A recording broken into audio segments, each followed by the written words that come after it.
Hello दोस्तों, Ashok terrace garden में आपका स्वागत है। दोस्तों, आज मैं आपको कद्दू जिसकी सब्ज़ी बनती है, बहुत ही फेमस होता है, जगह जगह इसको खाया जाता है। बाज़ार में आप देखेंगे कद्दू ज़रूर दिखाई देगा। मैं दोस्तों कद्दू के बारे में आज विस्तृत जानकारी देने जा रहा हूँ, जिसमें कद्दू लगाने का समय क्या है और कद्दू की कैसी मिट्टी में इसको लगाया जाना चाहिए और इसका पौधा कैसे तैयार किया जाता है और खाद इसको कैसे देनी है, कब देनी है खाद इसकी। उसके बाद दोस्तों इसके देखभाल कैसे की जाए और इसमें हैंड पॉलिनेशन कैसे करें और कद्दू में कौन कौन से रोग लगते हैं, उसकी रोकथाम के लिए आप क्या करें, और कद्दू जब आपका तैयार हो जाता है तो उसमें कौन कौन से पोषक तत्व पाए जाते हैं और कद्दू से क्या क्या व्यंजन बना सकते हैं, ये पूरी जानकारी मैं आपको देने जा रहा हूं दोस्तों। तो दोस्तों, सबसे पहले कद्दू आप कब लगाएंगे? तो कद्दू लगाने का दोस्तों समय जो होता है वो होता है साल में 2 बार आप कद्दू का पौधा लगा सकते हैं, बेल लगा सकते हैं। उसके लिए अगर आप गर्मी में लगाना चाहते हैं तो फरवरी मार्च में आप बीज लगा दें उसके। अगर आप बरसात में कद्दू की फसल लेना चाहते हैं तो जून या जुलाई में इसके बीज लगा सकते हैं दोस्तों। तो कद्दू की जो मिट्टी जो होती है कद्दू लगाने के लिए दोस्तों, उसमें जल निकासी वाली मिट्टी होनी चाहिए। ऐसी मिट्टी ना यूज़ करें जिसमें पानी रुक जाए और फिर पौधे सड़ जाते हैं उससे। तो जल निकासी वाली दोमट मिट्टी अगर है तो दोस्तों बहुत अच्छी होती है। आप मिट्टी जो तैयार करेंगे उसमें 50% आप मिट्टी ले लीजिए, 40% उसमें गोबर की पुरानी, बहुत ही ज़्यादा, जितनी ज़्यादा पुरानी खाद होगी गोबर की उतनी अच्छा रहेगा, उसको आप ले लीजिए, और 10% उसमें रेत मिला लीजिए। या अगर रेत नहीं है तो कोकोपीट मिला सकते हैं। कोकोपीट भी नहीं है तो दोस्तों उसमें आप मिला सकते हैं धान की भूसी का छिलका। तो ये हो गया दोस्तों। तो दोस्तों ये मैं आपको जो वीडियो में दिखा रहा हूँ, देखिए पौधा मैंने जो लगाए थे उसको कैसे कैसे तैयार हुए हैं, ये मैं आपको अपने वीडियो में दिखा रहा हूँ। और दोस्तों इसके बाद आता है बीज लगाना। तो बीज लगाने के लिए आपको कुछ सावधानी रखनी पड़ती है, जैसे कि अच्छी कंपनी के सर्टिफाइड जो होते हैं प्रमाणित बीज को ही प्रयोग करें, क्योंकि आप बीज लगा देंगे दोस्तों ख़राब वाला तो पौधे ख़राब हो जाएंगे, आपका समय ख़राब हो जाएगा, समय निकल जाएगा, फिर कद्दू आप नहीं लगा सकेंगे। इसलिए शुरुआत में जो बीज होता है वो अच्छी क्वालिटी का लें और बोने से पहले उसके बीज को जो है 4-5 घंटे पानी में भिगो दें। इससे क्या होता है, उसमें जो अंकुरण होता है वो जल्दी हो जाता है दोस्तों। उसके बाद मिट्टी जो तैयार करेंगे दोस्तों बीज के लिए जो मिट्टी तैयार की जाती है वो जो है 50% उसमें वर्मी कंपोस्ट ले लीजिए और 50% उसमें कोकोपीट मिला दीजिए। सिर्फ ये 2 चीज़ मिला के बीज के लिए है दोस्तों। ये बीज का जो तरीका है बीज लगाने के लिए, उसकी ये मिट्टी है, ये मिला के अच्छी तरह मिला लीजिए और किसी चौड़े मुंह वाले ग्रो बैग में, जैसे कि ग्रो बैग आता है 24 बाई 9 इंच का, उसमें ऊपर से काफ़ी जगह होती है, गहरा कम होता है, लेकिन हमको पौध तैयार करने के लिए गहरे ग्रो बैग की ज़रूरत नहीं होती है। जब पौधा लगाएंगे तब गहरा वाला ग्रो बैग की ज़रूरत पड़ती है। इसलिए आप 24 बाई 9 इंच का या 6 इंच का ग्रो बैग ले लीजिए, उसमें बहुत सारे पौधे लग जाएंगे आपके। उसमें आप जो है बीज को लगा दीजिए भिगाने के बाद। उसके बाद बढ़िया सा उसमें पानी डाल दीजिए और उसमें नमी को हमेशा बनाए रखिए, क्योंकि अगर आप उसमें नमी नहीं रखेंगे तो बीज आपका जो है अंकुरित नहीं होगा। इसलिए नमी हमेशा बनाए रख लीजिए दोस्तों। और इसके बाद दोस्तों कम से कम जो है ज़्यादा पौधे तैयार कीजिए, क्योंकि अगर आप कम पौधे लगाएंगे तो कुछ ख़राब भी हो जाते हैं और ये पॉलिनेशन जो होता है उसके लिए कई पौधे होने से क्या होता है, नर और मादा दोनों फूल मिलते हैं। अगर आपके कम पौधे हैं तो सिर्फ नर ही नर फूल मिलेंगे तो भी फ़ायदा नहीं होगा। अगर सिर्फ मादा मादा फूल होंगे तब भी आपका कद्दू आपको नहीं मिलेगा। इसलिए कई सारे पौधे लगाएं। अब जब पौधा लग गया दोस्तों तो उसको आप जो है इसका जो अंकुरण होता है 7 से 10 दिन के बीच में अंकुरण हो जाता है और उसमें 30 दिन के बाद जो है उसमें जब 4-5 पत्ती निकल आती हैं पौधे में तो समझ लीजिए कि पौधा तैयार है। उसको मिट्टी सहित जो है खुरपी से या किसी चीज़ से मिट्टी सहित उसको निकाल दीजिए। मिट्टी से उखाड़िए नहीं, उसको मिट्टी सहित ही उसको निकाल लीजिए और सावधानी से जिस भी आपने जो गमला तैयार कर रखा है पहले से गमले को तैयार कर लीजिए, इसमें मिट्टी विट्टी भर के बिल्कुल उसको कई जब तक बीज यहाँ पौधा तैयार हो रही है तब तक उसको आप जो है मिट्टी भर के एक ग्रो बैग रख लें और जब ये पौधा तैयार हो जाती है इसको उसी ग्रो बैग में लगा दें तो फिर बढ़ना शुरू हो जाता है दोस्तों। एक बार जैसे ही उसमें आप पौधे को रोपाई कर देंगे यानी उखाड़ के उसका ट्रांसफ़र कर देंगे किसी गमले या ग्रो बैग में बड़े तो फिर वो बहुत तेज़ी से बढ़ता है। इसलिए उसको सहारा देने के लिए आपको क्रीपर नेट या लगा सकते हैं आप या कोई मचान बना लीजिए, उस पर इसको चढ़ा दीजिए तो आपको बहुत अच्छी जो है रिज़ल्ट मिलेगा। इसमें कद्दू अच्छे मिलेंगे। जब लटका रहता है कद्दू तो उसका विकास भी अच्छा होता है। जो ज़मीन में रखे हुए कद्दू होते हैं ज़मीन में फैला देंगे बेल को तो उसमें कद्दू जो है आपका फिर उतना बढ़िया नहीं होता है, तो सड़ भी सकता है, ज़मीन में दब जाता है तो इसलिए साफ़ सुथरा भी नहीं होता है दोस्तों।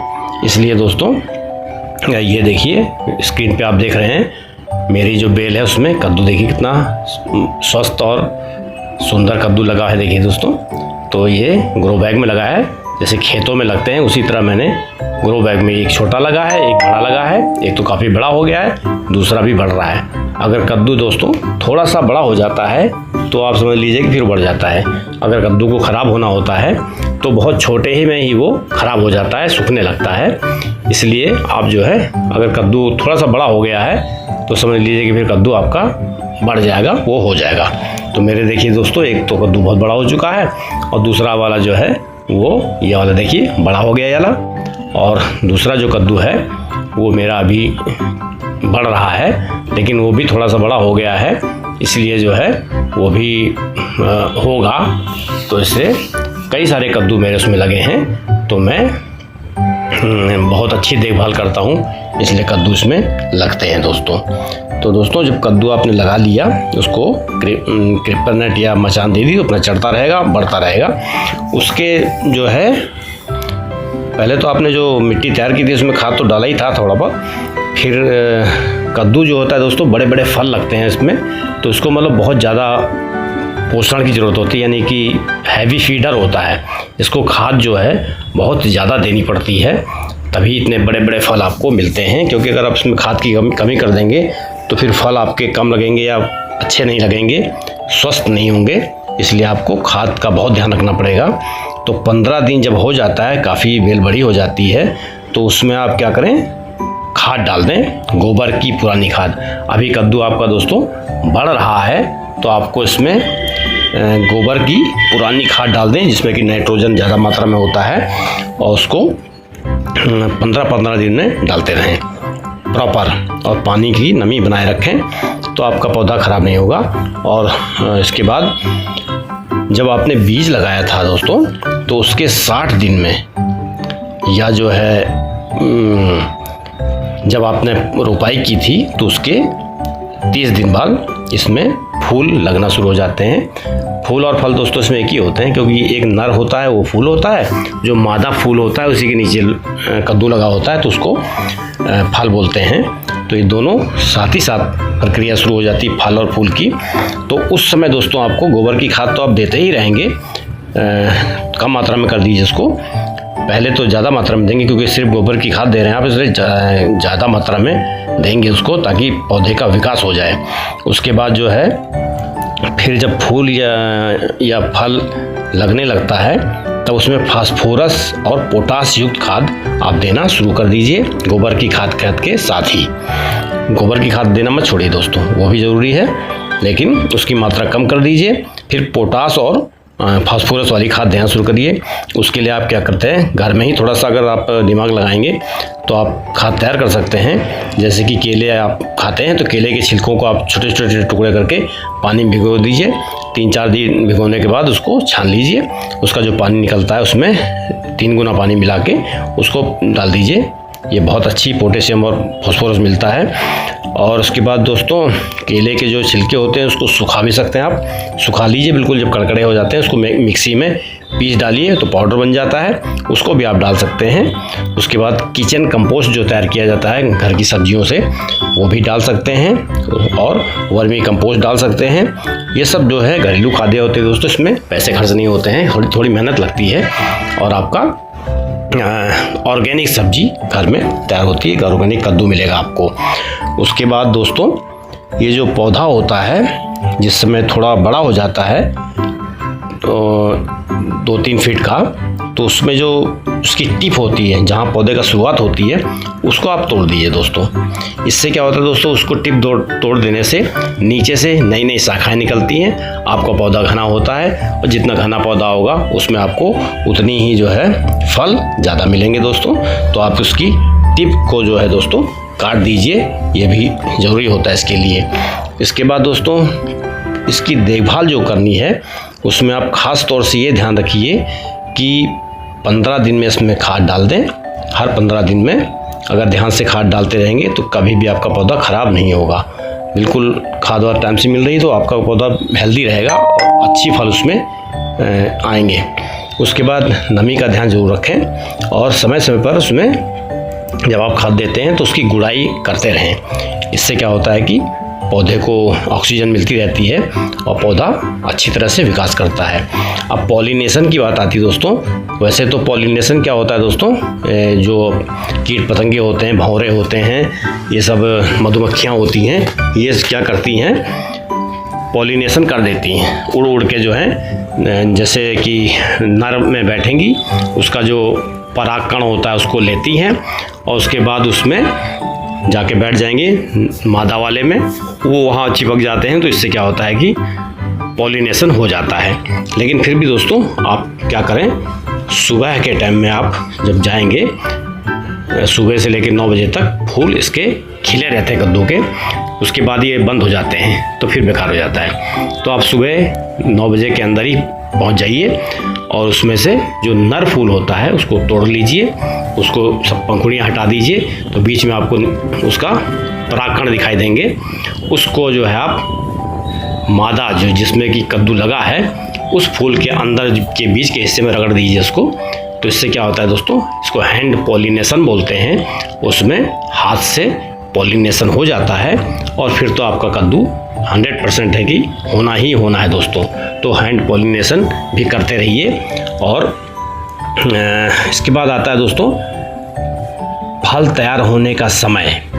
कद्दू जिसमें आपने बीज लगा दिया है उसके बाद आपको 90 दिन में से 120 दिन के बीच में आपको जो है कद्दू के फल मिलना शुरू हो जाते हैं दोस्तों। तो इस तरह से दोस्तों ये कद्दू का फल बिल्कुल तैयार हो जाता है। अब दोस्तों बात आती है कद्दू में लगने वाले रोगों की। तो दोस्तों कद्दू में नंबर 1 पाउडरी मिल्ड्यू, दूसरा है डाउनी मिल्ड्यू, तीसरा है गमी स्टेन ब्लाइट और चौथा है मोजेक और पांचवा है फल सड़न। तो दोस्तों पाउडरी मिल्ड्यू में पाउडर पत्तों पे पाउडर जैसा बन जाता है और डाउनी मिल्ड्यू में पत्ते पीले पड़ जाते हैं बिल्कुल।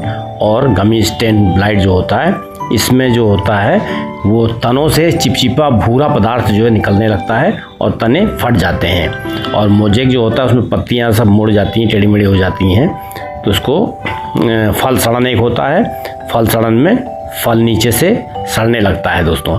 तो इतने दोस्तों रोग इसमें आते हैं। इसकी रोकथाम में अगर हम बात करते हैं तो सबसे पहले तो दोस्तों जो पौधा है उसकी अच्छी देखभाल करें, समय पे उसमें खाद दें, पोषण दें उसको और पानी उसमें रुकने ना दें। और जो प्रभावित पौधा है, जिस पौधे में प्रॉब्लम आ गई है, अगर थोड़ी सी प्रॉब्लम आई तो उसकी वो शाखा को काट दें। अगर पौधे में ज़्यादा प्रॉब्लम आ गई है तो पूरे पौधे को ही हटा दीजिए।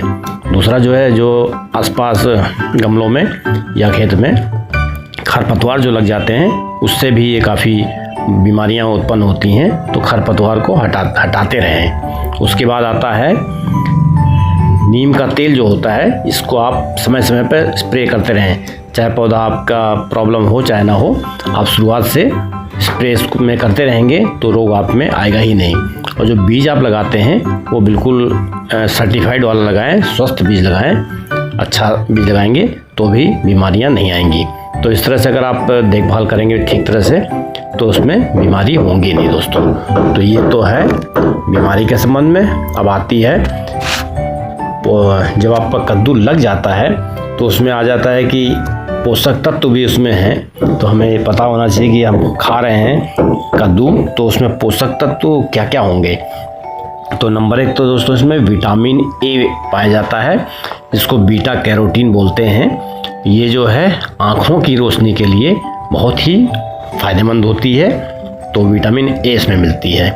उसके बाद है विटामिन ई और सी भी इसमें पाई जाती है।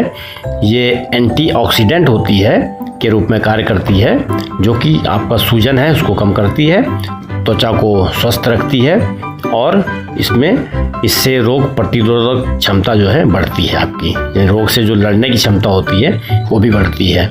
इसके बाद आता है फाइबर पाया जाता है इस कद्दू में, तो जो कि पाचन तंत्र को आपके दुरुस्त रखता है और आपका जो वजन होता है उसको नियंत्रित करता है।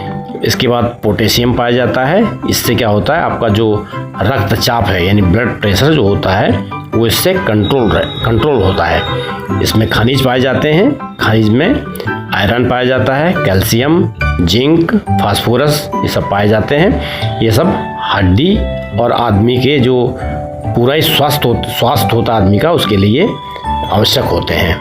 इसके बाद कद्दू में जो है कम कैलोरी होती है। इसमें जो कम कैलोरी का भोजन बहुत ही फायदेमंद होता है, तो कद्दू में कैलोरी कम होती है और इसमें पानी की मात्रा भी बहुत अधिक होती है, इसलिए ये बहुत फायदेमंद होता है। इसके बाद दोस्तों व्यंजन की बात आती है, कद्दू से क्या क्या व्यंजन बन सकते हैं। तो कद्दू से सूखी सब्जी और रसीली सब्जी बनती है, कद्दू का भरता बनता है, खट्टा मीठा कद्दू बनाया जाता है, कद्दू का सूप बन जाता है, कद्दू के कोफ्ते बनते हैं, कद्दू के पराठे बनते हैं, कद्दू की पूड़ी बनती है, कद्दू का ढोकला बनता है, इडली में कद्दू डाला जाता है, कद्दू का हलवा बनता है, कद्दू की खीर बनती है, कद्दू की बर्फी बनती है, पेड़ा भी बनता है और कद्दू का जो होता है दोस्तों रायता भी बनता है। तो दोस्तों ये व्यंजन है जो कद्दू से बनाए जाते हैं। तो दोस्तों मैंने आपको कद्दू के बारे में संपूर्ण जानकारी दी, जो कि सबको पता होना चाहिए। तो दोस्तों कैसी लगी जानकारी आप जो है बताइएगा। अगर आपको जानकारी अच्छी लगी तो मेरे चैनल को सब्सक्राइब कीजिए, अशोक टेरेस गार्डन को, और मेरे वीडियो को देखिए, लाइक कीजिए और कमेंट कीजिए दोस्तों। तो इस तरह से दोस्तों ये देखिए दोस्तों मेरे टेरेस गार्डन में कद्दू कितने स्वस्थ लगे हैं, और मैं ऑर्गेनिक कद्दू खाने के लिए इसको लगाया। बाजार से मैं नहीं खाना चाहता हूँ केमिकल वाले कद्दू दोस्तों। तो दोस्तों वीडियो समाप्त करता हूँ मैं। नमस्कार दोस्तों।